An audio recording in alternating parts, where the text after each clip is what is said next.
Hello மக்களே, இன்றைக்கி நம்ம டிஸ்கஸ் பண்ண போகிற டாபிக் என்ன அப்படின்னு சொல்லி பார்த்தீங்கன்னா, ரீசெண்டாக இன்ஸ்டாகிராம் அப்புறம் ட்விட்டர் இதிலெல்லாம் ட்ரெண்ட் ஆகிட்டு இருக்கிறது என்ன அப்படின்னு சொல்லி பார்த்தீங்கன்னா, இந்த லாஸ் ஏஞ்சலஸ் ஃபயருக்கு அப்புறம் அப்படின்னு பார்த்தீங்கன்னா, பிராட் பிட்டோட ஃபோட்டோ காமிச்சு ஃப்ரான்ஸில் இருக்கிற ஒரு லேடியை ஒருத்தன் ஸ்கேமர் வந்து காசை பிடிங்கிடலாம்.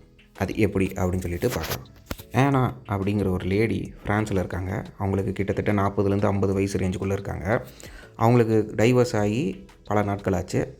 அவங்க வந்து கொஞ்ச நாளுக்கு முன்னாடி இன்ஸ்டாகிராம் அக்கௌண்ட் ஓப்பன் பண்ணி பார்க்குறாங்க. அதில் வந்து நிறைய பிராட் பிட் ஃபோட்டோஸாக வந்திருக்குது.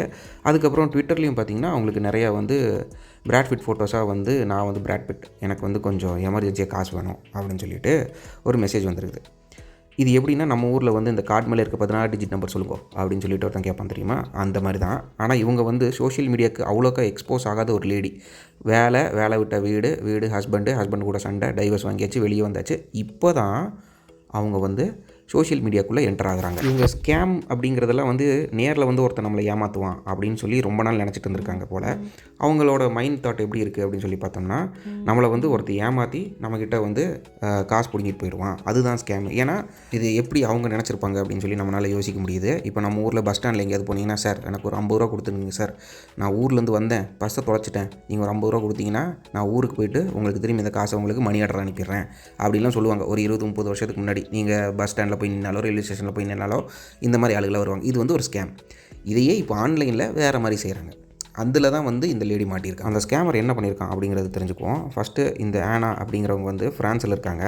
இவங்க அவ்வளோக்கா சோஷியல் மீடியாவில் ஆக்டிவாக இல்லாததை அவன் தெரிஞ்சுக்கிட்டு அவன் என்ன பண்ணுறான்னா, இவங்களுக்கு தினமும் மெசேஜ் அனுப்புகிறான். நான் வந்து ஒரு ஹாலிவுட் நடிகர் பிராட் பிட்டு, எனக்கு வந்து சர்ஜரிக்கு காசு தேவைப்படுது, எனக்கு கேன்சர் ட்ரீட்மெண்ட் போயிட்டுருக்கு, எதனால் கேன்சர் ட்ரீட்மெண்ட் வந்துச்சு அப்படின்னு கேட்டிங்கன்னா, எனக்கும் அந்த ஹாலிவுட் நடிகர் ஏஞ்சலினா ஜோலிக்கும் டைவர்ஸ் நடந்ததால் எனக்கு மன உளைச்சல் ஆகிடுச்சு, எனக்கு யாராவது ஹெல்ப் பண்ணுவாங்களான்னு சொல்லி காத்துட்ருக்கேன், எனக்கு நிறைய பட வாய்ப்புகளும் இப்போ இல்லை, அதனால எனக்கு கொஞ்சம் ஹெல்ப் பண்ணுங்கள் அப்படிங்கிற மாதிரி மெசேஜ் தினமும் அனுப்பிட்டே இருந்திருக்கிறேன். அதுவும் இல்லாமல் அவன் என்ன பண்ணியிருக்கான்னா, AI tools, artificial intelligence use பண்ணி அப்பப்போ ஹாஸ்பிட்டலில் இருக்கிற மாதிரி, அந்த பேட் பிட் வந்து ஹாஸ்பிட்டலில் படுத்துட்டு இருக்கிற மாதிரி, ட்ரீட்மெண்ட் போயிட்டு இருக்கிற மாதிரி, இன்ஜெக்ஷன் போடுற மாதிரி, அவர் ட்ரீட்மெண்ட்லேருந்து அந்த பெட்லேருந்து எந்திரிச்சு வந்து உட்காந்து ஃபோட்டோ அனுப்புகிற மாதிரி, ஐ லவ் யூ ஆனி அப்படிங்கிற ஃபோட்டோலாம் அனுப்பி, அதாவது ஆனி தான் அவங்களுக்கு காசு கொடுக்கணும், அவரை தவிர வேறு யாரும் இங்கே காசு கொடுத்து ஹெல்ப் பண்ணுறதுக்கு அவர் இல்லை அப்படின்னு சொல்லிட்டு நம்ப வச்சு காசு வாங்கியிருக்கான். ஏமாற்றிட்டான்னு சொல்கிறியப்பா, எவ்வளோ காசு ஏமாத்தினா அப்படின்னு கேட்டிங்கன்னா, கிட்டத்தட்ட இந்தியன் ரூபாவில் 7 கோடி ரூபா பக்கத்தில் ஏமாற்றிருக்கான். யூரோஸில் பார்த்தீங்கன்னா 8 லட்சம் யூரோஸ் பக்கத்தில் ஏமாற்றிருக்கான். அதாவது இந்த லேடி என்ன பண்ணியிருக்காங்கன்னா, அவனுக்கு ட்ரீட்மெண்ட்டுக்கு காசு வேணும், 2 ஃபோட்டோ அனுப்புனா இந்த ஒரு $10,000 வச்சுக்கோ, இந்த ஒரு 20,000 பவுண்ட்ஸ் வச்சுக்கோ அப்படிங்கிற மாதிரி பாட்டாக கிட்டத்தட்ட 1 வருஷமாக வாங்கியிருக்கிறான். ஒரு ஸ்டேஜில் அவங்க என்னடா இது நிறைய காசு போகுது, எங்கே ட்ரீட்மெண்ட்டு எதை பற்றி அப்படின்னு சொல்லிட்டு தேட போது தான் அவங்களுக்கு தெரியுது, இது வந்து நிறைய ஸ்கேம் நடக்குது, இந்த ஒரு ஸ்கேமில் அவங்க சிக்கியிருக்காங்கன்னு சொல்லிட்டு இமீடியட்டாக போலீஸ்கிட்ட போய் அவங்க கம்ப்ளைண்ட் பண்ணும்போது ஆல்ரெடி நிறைய போச்சு. அவங்ககிட்ட இன்றைக்கி காசே இல்லை அப்படிங்கும்போது அவங்க தான் போலீஸ்கிட்ட போகிறாங்க. சரி, 8 லட்சம் யூரோஸ் வச்சுருக்க அளவுக்கு பெரிய பணக்காரியா அப்படின்னு சொல்லி கேட்டிங்கன்னா அதுவும் கிடையாது. இப்போ தான் அவங்களுக்கு கொஞ்ச நாளுக்கு முன்னாடி டைவர்ஸ் ஆகிருக்கு. அதில் அவன் என்ன சொல்லியிருக்கான்னா, இந்த ஸ்கேம்ஸ்டர் தான் அவங்கள வந்து நீ டைவர்ஸ் பண்ணிவிடுவோம் புருஷனை, நான் கல்யாணம் பண்ணிக்கிறவொன்னே ஹாலிவுட்டில் போய் பெரிய லெவலில் வாழலாம் அப்படின்னு சொல்லிட்டு இவன் தான் வந்து அவங்க ஒய்ஃபையே டைவர்ஸ் பண்ண வச்சுருக்கிறான். அந்த பாவி மனுஷன் யாருன்னு தெரில, போராடி பார்த்துட்டு கடைசியில் நீ டைவர்ஸ் வாங்கிக்கோன்னு சொல்லிட்டு வாங்கி அவன் வந்து கிட்டத்தட்ட ஒரு 10 லட்சம் யூரோஸ் வரைக்கும் வந்து டைவர்ஸ் ஆலிமோனியாக கொடுத்துட்டு போயிருக்கான். அந்த காசில் கிட்டத்தட்ட 80% இந்த அம்மா வந்து ஏமாந்துருச்சு இந்த ஸ்கேம்ஸ்டர் கிட்ட. இப்போ இந்த விஷயம் கிட்டத்தட்ட ஒரு வாரமாக இன்டர்நெட்டில் பயங்கரமாக பரவிட்டு வருது. அந்த பிராட் பிட்டுக்கு இந்த நியூஸ் தெரியாதா அப்படின்னு சொல்லிட்டு நிறைய பேர் வந்து அவங்கள டைரெக்டாக டேக் பண்ணி விட்டாங்க. அவர் வந்து ஒரு ஓப்பன் ஸ்டேட்மெண்ட் விடுறாரு.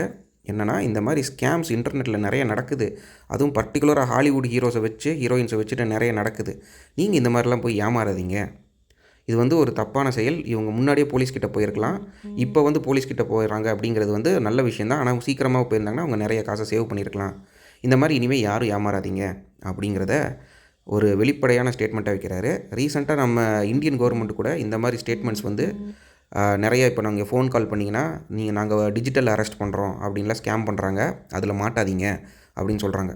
அதனால் மக்களே, நீங்களும் இந்த ஸ்கேம்லேருந்து தப்பிக்கணும் அப்படின்னா கொஞ்சம் அலர்ட்டாக இருங்க, யார் என்ன பேசுகிறாங்கங்கிறத தெரிஞ்சுக்குங்க. ஃபாரின்லலாம் வேறு லெவலில் நடக்குது, நம்ம லெவல்லலாம் இன்னும் ஃபோனில் தான் நடக்குது, நான் கால் பண்ணுறேன், வீடியோ கால் வா, நான் போலீஸ் பேசுகிறேன்னு சொல்லிட்டு ஏமாற்றுவான். தயவு செஞ்சு அதெல்லாம் இப்போதைக்கு போய் மாட்டாதீங்க. அவ்வளோதான். நன்றி.